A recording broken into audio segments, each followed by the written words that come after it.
past recently, but it's something that I'm for sure will change. So, Marcellus, should these close losses be a red flag for the Cowboys in contract negotiations with Dak? Boy, I never seen a person smile without smiling. You over there laughing at this. No, this shouldn't be a red flag for the Cowboys in terms of negotiations with Dak Prescott, second most wins since he's been in the league. You pay winners in the NFL.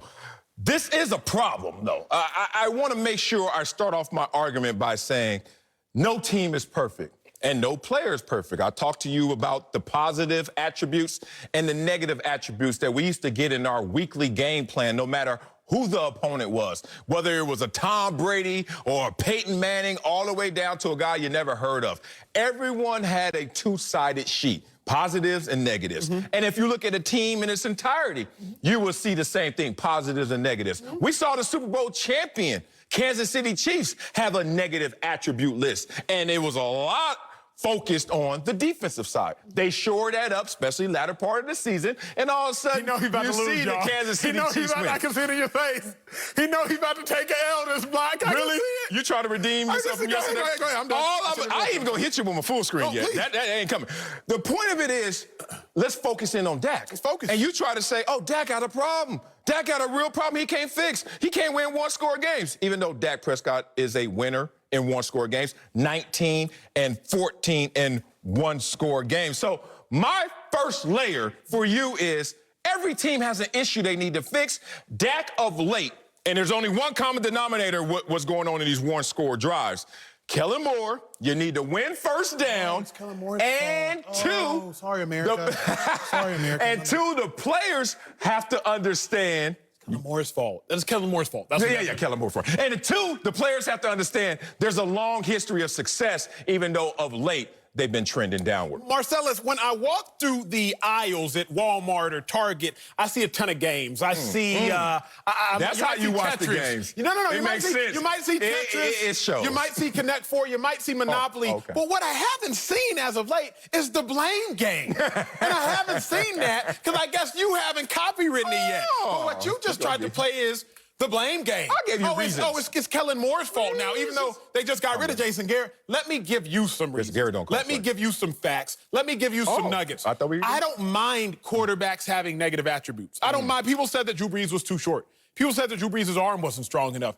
People said that Peyton Manning wasn't mobile. But your negatives can't be losing one-score games. America, I'm going to let y'all sound smart at the water cooler. Who said that? 24% of games in the NFL are decided by 3 points or less. Less than a quarter. 50% of games in the NFL are decided by one possession. Yeah. The only thing that a quarterback must be good at is one possession. That's it? Games. If you're talking about something of being good, think about the Seattle Seahawks.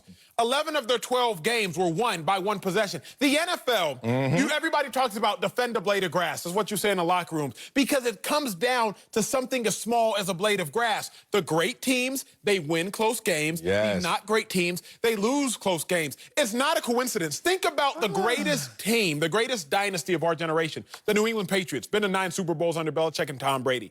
All but one of those Super Bowls were decided by one possession or less. All but one, Marcellus. I heard you the first time. Yeah, you didn't hear. You heard me, but you weren't listening. It ain't gonna feel any different the second time. You heard me, but you weren't listening. If you're not good at one-score games, then you're not a good team.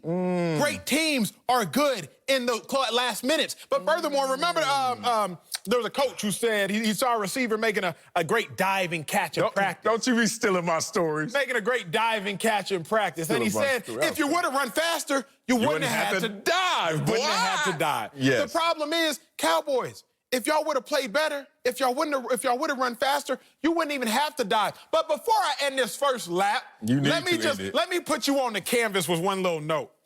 The only quarterbacks worse than Dak Prescott in one-score games are his backup Andy Dalton, 0-6. This is as of last year. Phillip Rivers, who was 2-10. Flacco, 1-4. Jameis Winston, 3-6. 3 of those 4 guys are currently backups.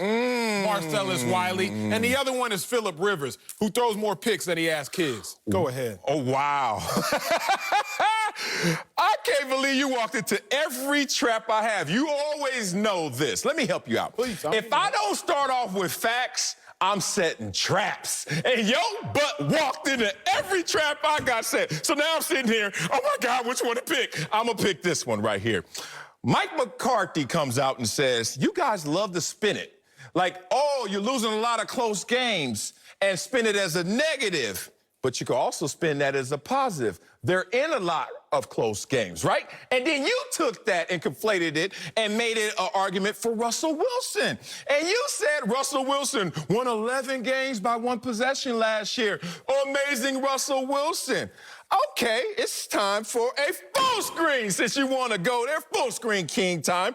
Let's talk about winning time since Russell Wilson getting all the props for winning and game-winning drives in the last 4 years. I wonder where Dak Prescott lands on this list next to Mr. Last Minute, Last Drive, oh, one game, one score possessions. Where's Dak's name in relationship to Russell Wilson? Oh, right there. Now take me off full screen. Here's the funny thing. What's the funny thing? You just told me that it's about winning and winning those close ones. Who has the second most wins since they've been in the league? Dak Prescott. Who has a winning record in one-score games? Dak Prescott. And then you're going to bring up lowly dudes like Andy Dalton and all those guys who behind him. Those guys are not even in the conversation. Who's in the conversation of being clutch? Russell Wilson may be the poster child, but Dak Prescott has earned it by the merit and by the numbers. Same dude. Let me get loose for this beat down I'm about to lay on you. Okay. America, here's what I let Marcellus off the hook doing yesterday, but I can't let him off the hook doing today. I'm here. Marcellus, these inflated numbers that you just gave me, you want to know where they arrived? 2016, that 13-3 season that Dak Prescott had. He went 7-2 in close games that year. Yeah. The majority. I said 19. That is 7 the majority of 19. 32%. 32%. Majority 32%. Texas. Come on, Texas. Move on. Let me get to my point. Here's my problem, Marcellus. What? Stop living in the past. I had to clap on you in between them words because that's how hard I mean about it. That's how hard I mean about it. Stop living in the past, bro. Okay, let's go to week 2 then. Let's go to week 2. Dak Prescott, Marcellus, he inherited a Super Bowl caliber team. That won 4 games before he got there? They were 3-1 under Tony Romo. And what happened? Romo got hurt. How did they finish? Because Kellen Moore started and he went 0-2. I know you hate numbers, but what was the final record? Why?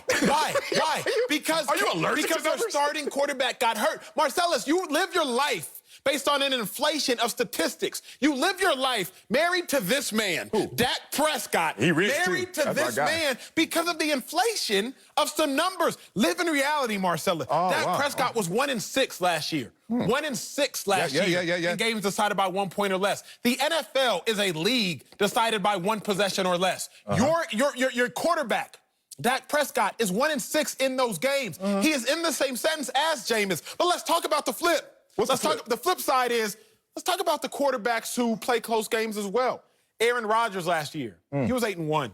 Russell Wilson, I told you, he was 10-2 including the playoffs. Lamar Jackson, he was 5-1.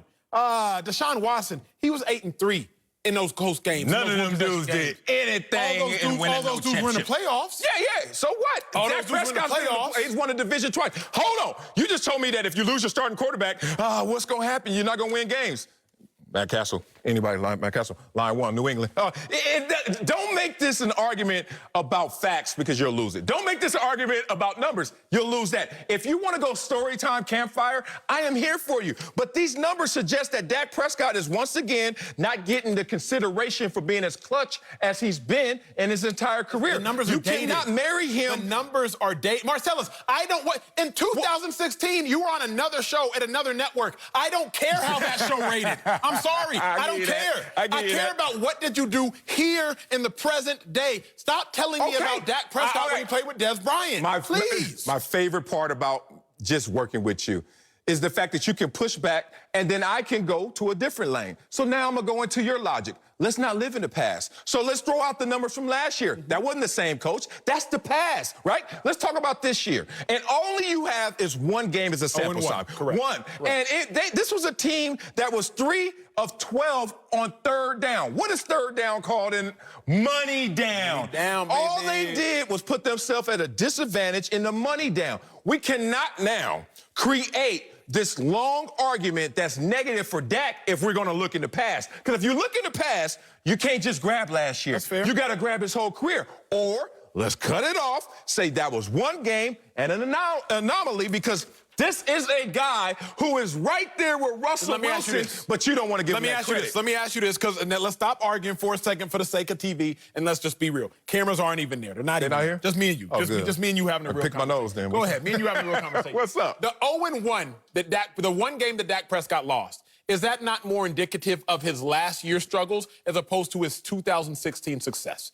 The Rams game that we just saw, it's just me and you. Don't lie to the camera. Don't lie to the camera. We're already on commercial break. Okay. It's just me and you. Yeah. The one game he lost to the Rams, is that not much more indicative of last season? Yeah. Or are you going to go draw from 2016 to undermine what we saw against the Rams? You know what I'm going to do? I'm going to draw from 2016 for two reasons. I know. See, that's why I can't.